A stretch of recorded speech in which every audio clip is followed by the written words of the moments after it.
రోజులు కావస్తా ఉన్నా మరి ఇలాంటి చర్యలే కాదు, మరి వారిని కాపాడే ప్రయత్నం జరుగుతూ ఉంది. రాష్ట్ర పోలీస్ యంత్రాంగం అంతా కూడా బండి సంజయ్ కుమార్ గారిని కేంద్ర హోంశాఖ సాయం వారిని వారి కొడుకుని కాపాడే ప్రయత్నం జరుగుతూ ఉన్నది. ఈ యొక్క తతంగం అంతా కూడా గత 3 నెలలు జరుగుతూ ఉన్నది. ఈ యొక్క కేసులో ప్రత్యక్షంగా బండి సంజయ్ గారు కూడా మరి ఇక్కడ దీంట్లో ఒక కల్పిట్ గా ఉన్నాడు.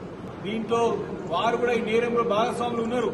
ఎవరైతే అమాయక బాలిక పైన ఎవరైతే అత్యాచారం చేసినో బండి సంజయ్ గారి కుమారుడు, మరి ఆ అమ్మాయి తల్లిదండ్రులను కూడా బండి సంజయ్ గారు బ్లాక్ మెయిల్ చేసేటని చెప్పి స్పష్టంగా ఆధారంతో బయట ఉన్నది. అయినా దీంట్లో చర్య తీసుకోకపోగా మరి వారు దీంట్లో ఏమీ లేదని కాపాడే ప్రయత్నం జరుగుతూ ఉన్నది.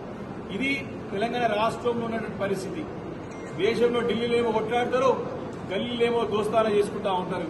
ఇది స్పష్టంగా మనకు అర్థమవుతా ఉన్నది. మేము ఒకటి డిమాండ్ చేస్తా ఉన్నాం.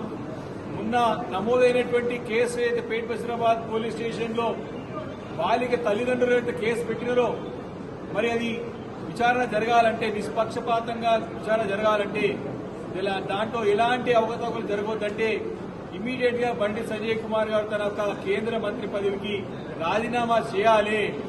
బాధ్యత గల పదవిలో ఉన్నాడు కాబట్టి బాధ్యత తీసుకొని రాజీనామా చేయాలి. లేకున్నట్టయితే మోడీ గారి ప్రభుత్వం, బీజేపీ ప్రభుత్వం తక్షణం వారిని బర్తరఫ్ చేయాల్సిన అవసరం ఉందని చెప్పి డిమాండ్ చేస్తా ఉన్నాం.